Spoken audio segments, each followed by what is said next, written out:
This is NewsBreak26 in Southwest New Brunswick. I'm Vicki Hogarth. Here's what's happening in our part of the world.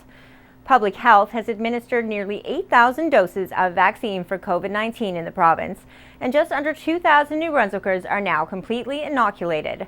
Dr. Hanif Chatour, an emergency room physician at the Upper River Valley Hospital in Waterville, is among the first New Brunswickers to receive his second dose of the 2-dose Pfizer vaccine this past weekend in Miramichi. He is now fully vaccinated and has the documentation to prove it. You do get a piece of paper. So you do get a piece of paper as which has the dose and the lot number and the expiry date. I use an app called Can Immunize, which was developed by a Canadian, Frederictonian, that now in Ottawa, which is a phenomenal app. It's free and it's an immunization record. And I actually not only entered my data, but I also uploaded a photo of that piece of paper. So now I have a permanent record.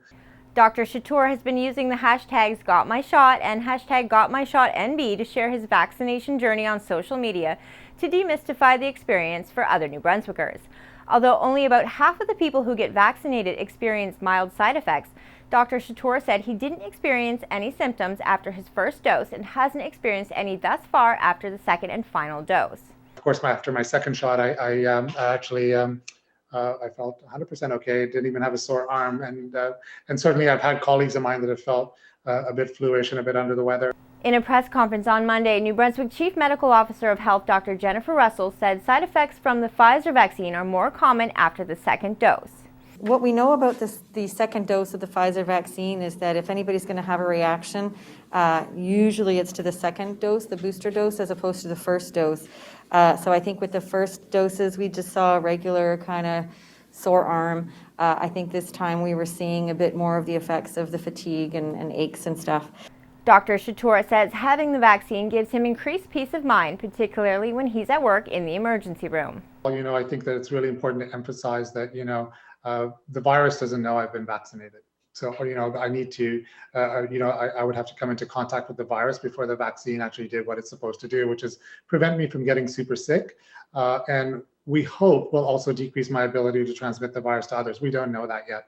So right now, it makes me feel like I'm, with this increased activity, when I'm in the emergency room and I'm exposed to sick people and I'm seeing people who are positive with COVID, I'm being vigilant, masking, gloving, and doing what I need to do to protect myself. But I'm also kind of hopeful that if, for whatever reason, the virus was to get through these defenses, that I wouldn't get as sick as if I hadn't had the vaccines. At a press conference on Monday, Dr. Russell said Public Health is monitoring for the presence of the more contagious UK strain of the virus in New Brunswick, but so far has not detected it in the province.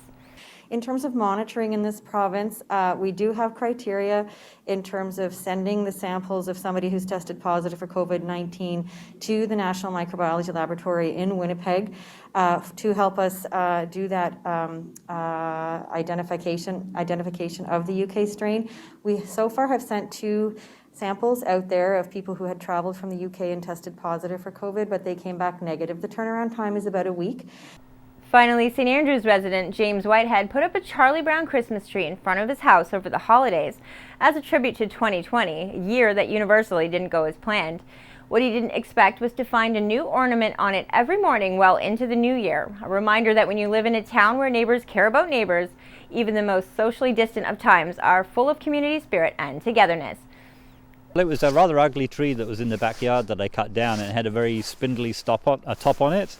So I just turned it into a Charlie Brown tree with one ornament and one piece of tinsel. It looked pretty sad.